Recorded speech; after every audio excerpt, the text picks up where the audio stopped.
တေဆုံးကနေအချိန်မှာမာရာဒိုနာကိုမေကွန်တစ်ခုမေးခဲ့ကြပါတယ်ဘောလုံးလောကမှာခမည်းမြင်ဘူးသမျှတွေကအကောင်းဆုံးကစားသမားကဘယ်သူလဲသူ့ရဲ့အဖြေကလူတိုင်းကိုအံ့အားသင့်စေခဲ့ပါတယ်ကျွန်တော်ဟာခေတ်ဆက်ဆက်ရဲ့ဘောလုံးကန်လူဝင်တွေကိုမြင်ဘူးတယ်အကောင်းဆုံးကစားသမားတွေနဲ့ရင်ဆိုင်ဘူးတယ်ထူးချွန်တဲ့ပါရမီရှင်တွေလည်းအများကြီးတည်ခဲ့ဘူးတယ်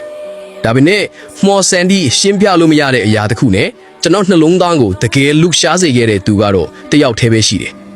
တင်ထင်နေတာကနမေကြီးနောက်ခံလူတယောက်ဒါမှမဟုတ်ရက်တဲ့လူမရတဲ့တိုက်စစ်မှုတယောက်ထင်မယ်လို့ထင်ကောင်းထင်နိုင်ပါတယ်ဒါပေမဲ့မဟုတ်ခဲ့ပါဘူးသတင်းတောက်ကဆက်မိလိုက်ပါတယ်အဲ့ဒီကစားသမားကဘာတူလဲသူ့မှာဘာများဒီလောက်ထူးခြားနေလို့လဲမာရာဒိုနာကခေါင်းကုန်ပြီးအပြုံးကလေးတစ်ခုနဲ့ပြန်ဖြေခဲ့ပါတယ်သူကရိုနယ်ဒီညိုပါသူကအနုပညာရှင်တယောက်လိုဘောလုံးကစားရတယ်ပျော်ရွှင်မှုဖန်တီးနိုင်စွမ်းနဲ့အလိုလိုပေါ်ရတဲ့စိတ်ကူးတွေကိုဘောလုံးထဲမှာပြသခဲ့တယ်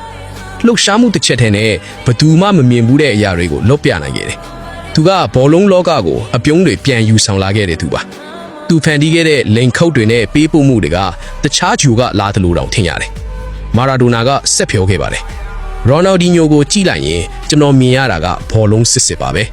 လွတ်လပ်မှုပျော်ရွှင်မှုနဲ့ဖျော်ဖြေမှုတွေကိုသူ့စီမှာအမြဲမြင်ရတယ်သူကအနိုင်ရဖို့ပဲမကစားခဲ့ဘူးလူတွေကိုအိမ်မက်မက်စီဖို့ကစားခဲ့တာသူတို့နှစ်ယောက်အတူတူကစားခဲ့တဲ့အချိန်မညာပေမဲ့မာရာဒိုနာရဲ့အမြင်မှာတော့ရိုနယ်ဒီညိုဟာဘောလုံးစစ်ရဲ့တီးရဲကောင်းထိခဲ့ပါလေသူဟာပြိုင်ဘက်အသင်းရဲ့ပရိသတ်တွေတောင်မတက်ရက်တီလက်ခလုတ်တီးရလောက်တဲ့ကစားသမားတစ်ယောက်ပါဒီလိုကစားသမားမျိုးကခေတ်တစ်ခုမှတစ်ယောက်ပဲပေါ်လာတတ်ပါတယ်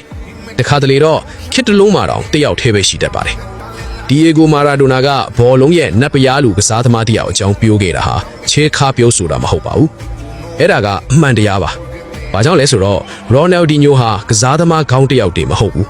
သူဟာဘောလုံးရဲ့မှော်အသက်ကိုစားပြုတဲ့သူဖြစ်ခဲ့လို့ပါ